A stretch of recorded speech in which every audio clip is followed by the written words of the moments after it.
الله الحمد لله وكفى وسلام على عباده الذين اصطفى أما بعد فأعوذ بالله من الشيطان الرجيم بسم الله الرحمن الرحيم لا تثريب عليكم اليوم يغفر الله لكم وهو أرحم الراحمين صدق الله العظيم সমবেত প্রাণপ্রিয় তৌহিদি জনতা, বিভিন্ন স্তরের ধর্মপ্রাণ মুসলমান ভাই ও বন্ধুগণ, ছাত্র বন্ধুগণ এবং প্রিয় এলাকাবাসী, আল্লাহ পাক রব্বুল আলামিনের শুকরিয়া আদায় করি। আল্লাহর দ্বীনের কথা বলার অপরাধে, আল্লাহর দ্বীনের বিজয়ের ঝান্ডা এবং কেতন উড্ডীন করার প্রত্যয় ব্যক্ত করার অপরাধে আল্লাহর জমিনে আল্লাহর দ্বীন প্রতিষ্ঠার আন্দোলনের অপরাধে আমরা অনেক ভাই কারারুদ্ধ হয়েছিলাম।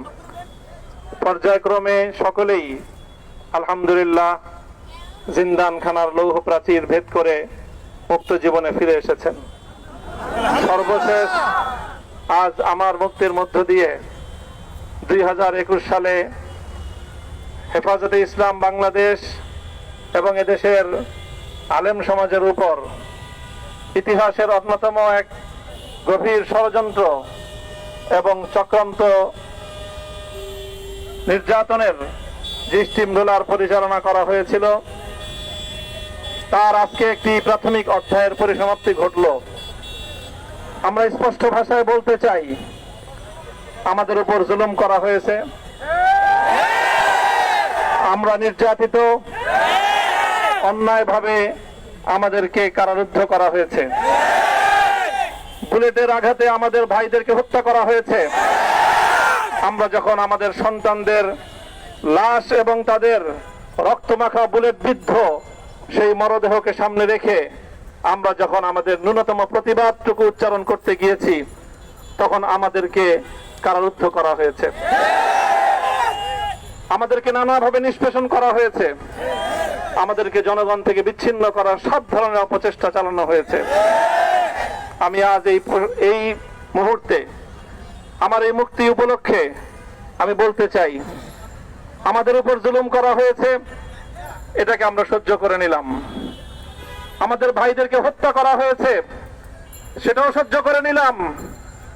আমরা আমার সন্তানের লাশ কাঁধে তুলে নিয়েছি, সেটাকেও আমি হাসি মুখে বরণ করে নিলাম।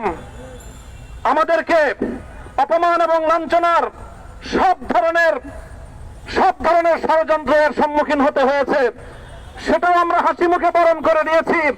কিন্তু আল্লাহর জমিনে আল্লাহ এবং তার রাসূলের কোন সম্মান এক মুহূর্তের জন্য আমরা বরদাস্ত করে নেব না।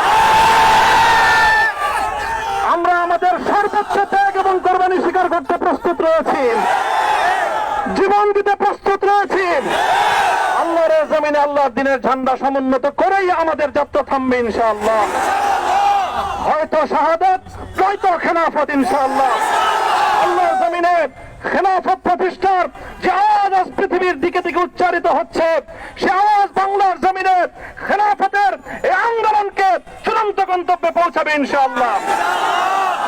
আমি বাংলাদেশের আলেম সমাজ, হেফাজতে ইসলাম বাংলাদেশ সহ বাংলাদেশ খেলাফত মজলিস সহ সকল ভ্রাতৃপ্রতিম সংগঠন, সকল ধর্মপ্রাণ, ইসলামপন্থী বিভিন্ন ছোটখাটো মতবিরোধ, মত পার্থক্যের ঊর্ধ্বে উঠে যারা এলাহে কালিমাতুল্লাহর এই এক বাণীতে বিশ্বাসী, আল্লাহর জমিনে আল্লাহর দ্বীন কায়েম করতে চাই, আমাদের তাআলাউ ইলা কালিমাতিন সাওয়াইন বাইনানা ওয়া বাইনাকুম এই এক মন্ত্রে উজ্জীবিত হয়ে আল্লাহর দ্বীনের ঝান্ডা সমুন্নত করবার এই আন্দোলন এবং সংগ্রামে আমি নিজেকে উৎসর্গ করার ঘোষণা করছি।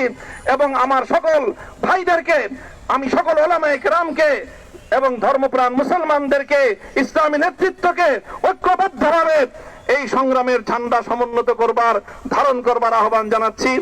এবং আপনাদের সকলকে আবার শুকরিয়া জ্ঞাপন করছি যে আজকে আপনারা এভাবে আমাকে উৎসাহিত করেছেন, উজ্জীবিত করেছেন। আল্লাহ পাক আপনাদের সকলকে উত্তম বিনিময় দান করুন। প্রিয় ভাইয়েরা,